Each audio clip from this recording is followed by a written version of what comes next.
everyone, welcome to Christina Cakes It. I'm Christina, and today I'm showing you how to make a floral jelly cake.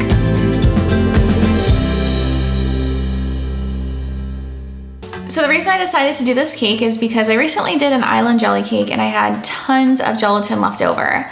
So I knew that I wanted to do another cake with some sort of gelatin played into it. And I've seen a couple people on social media do these beautiful flower jelly cakes, and it almost looks like an optical illusion. And they're so beautiful, and I knew that I wanted to make one, and I knew that I could figure it out. And so I decided to make my own creation to share with you guys. So although this cake is pretty simple, it is gonna be a bit time consuming, and so basically I would say you need like 2 days, like one day to do the bulk of your decorating, and then it does need to go into the fridge overnight, and then the next day is gonna be your big reveal. So just keep that in mind if you decide to make this cake design. So what I'm using here is I have a 6-inch cake, and it looks pretty ugly right now, but I am going to fix this with a nice fresh crumb coat. And something important to note is I will be transferring my cake to a cheesecake pan. And so this is a 6-inch cake and this is a 7-inch cheesecake pan. The pan that you transfer your cake to has to be bigger than your actual cake because the jelly is gonna be poured like around it. And there needs to be like some space between the edge of the springform pan and the cake. So hopefully that makes sense. Okay, so very first step is I'm gonna give this a fresh coat of buttercream icing. I need it soft because I'm gonna press in the flour. So normally I start with a cold cake, but this time I'm gonna actually start with a freshly frosted cake. So I'm gonna be using just American buttercream to cover my cake. You can use buttercream or you can also use a white chocolate ganache. I mean, I suppose you could use a regular chocolate ganache as long as your flowers would show up in the contrast. But it's important to know you can use buttercream or cover your cake in ganache.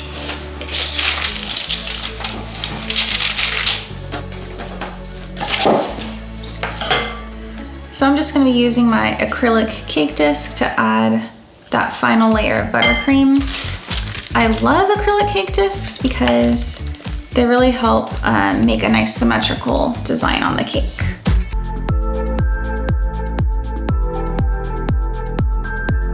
So now that I have a fresh coat of buttercream on here, I'm gonna start placing my flowers. And because this cake is gonna be essentially covered in the little gelatin around it, if it's like slightly patchy or has some areas that maybe aren't quite perfect in the frosting, I'm not very worried because it's really not gonna show that well through the gelatin. So what I'm gonna be using are some edible pressed flowers that I got on Amazon.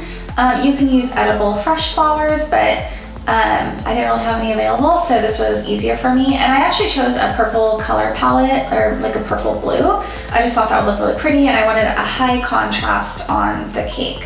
So I'm just gonna go ahead and start placing these into my fresh buttercream.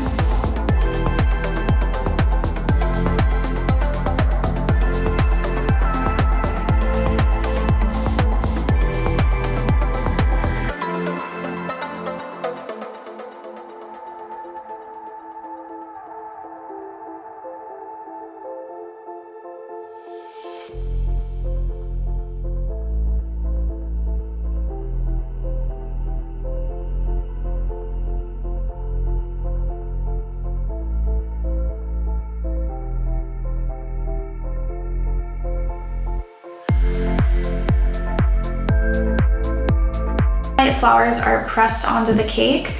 It is critical. So now that I have my flowers pressed onto the cake, it's critical that the buttercream chills. The buttercream has to be cold before we put our gelatin around it, otherwise it's going to melt. So I'm gonna put this into the fridge and do the whole next step of this cake design. But I would say definitely chill it in the fridge for at least an hour. And another thing I'm gonna do is I am going to remove my cake disc off camera and finish the top, but I'll just do that off camera because that part's not really that important for the cake design. So into the fridge. So while my cake is firming up, I'm gonna do the second part of this cake, which is like preparing the gelatin mixture. So this is gonna be exactly like I did for my island jelly cake if you guys saw that tutorial. And I do have to use notes again because I definitely can't do this from memory. So the very first thing I'm gonna do is I'm going to bloom my gelatin, as they say. And so here what I have is 120 grams of gelatin. And what that comes out to is 2/3 cups plus 3 tablespoons. And all this information will be down below in the show notes also. And what I'm gonna do is I have my gelatin and I'm adding 1.5 cups of cool water. And I'm just going to pour this over my gelatin. And I'm gonna let it sit for about 10 to 15 minutes before I stir it. So that's what they call blooming the gelatin. So I'm gonna set that aside. And so while that's getting settled, I'm going to start boiling my water mixture.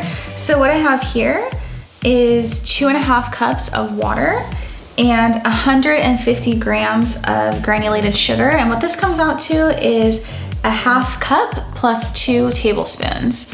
So I'm bringing my water to a boil and adding my sugar. And this is going to dissolve as it comes to a boil. So my sugar water is clearly boiling, and so what I'm gonna do is add this to my bloom gelatin. It's been about a good 10 or so minutes. So it kind of like, I don't know, it has this strange texture here. So I'm gonna be very careful. And I'm carefully going to stir this until it all dissolves.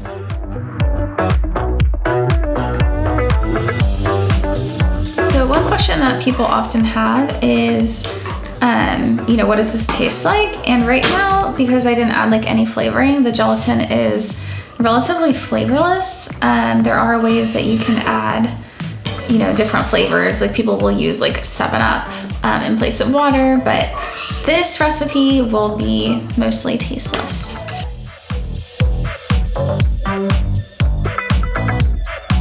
So after everything has dissolved and is mixed together, it's a bit of a waiting game because this has to come to room temperature, because I'm gonna be pouring this over buttercream, or you could use ganache like I said. If it is too warm, it will definitely melt and just completely ruin the cake. So we want this to come to room temperature, and it does take quite a while. I remember from the island cake, it took like an hour, which works out perfectly because our cake also needs to continue to firm up. So I will be back after this has cooled and it's ready to add to my cake. All right, my cake is firmed up and nice and cool, and my gelatin has come to like about 80 degrees, and this actually took like an hour and a half. I feel like it took forever. And you can see I actually poured it into a little measuring cup because I think it's just gonna be easier to pour around the cake. So the other thing that I did off camera is I did transfer this to my springform pan, and I like loaded this up with saran wrap. So this has like 4 layers of saran wrap around it because we don't want the gelatin to leak. And then I'm learning my lesson because there could still be like minimal leakage. So I'm just putting it in a pan here in case that happens. It doesn't get all over the table. And what I'm gonna do next is I'm going to wrap some acetate around the cake. And this is like a tight squeeze here.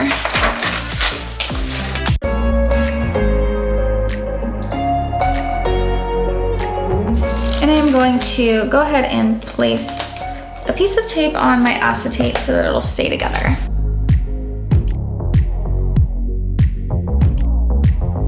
And then what I'm gonna do now is I'm just going to start pouring my gelatin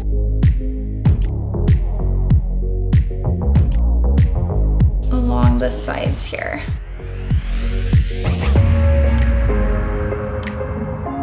So after the gelatin is poured, it does need to go into the fridge overnight before we remove all of this. So this is going to take a little nap in the refrigerator. All right, so my cake is out of the fridge. It was in there overnight, and I already released it from the springform pan, and I actually started peeling this away just a little bit to make sure that it worked. So now I'm just gonna go ahead and take all of this off and reveal the cake underneath. So I'm just gonna peel away the acetate here.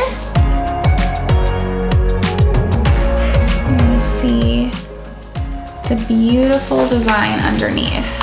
I did hit a tiny little snag, but I can fix it. So my flour jelly cake is complete, and I really think this design is just really interesting and artistic.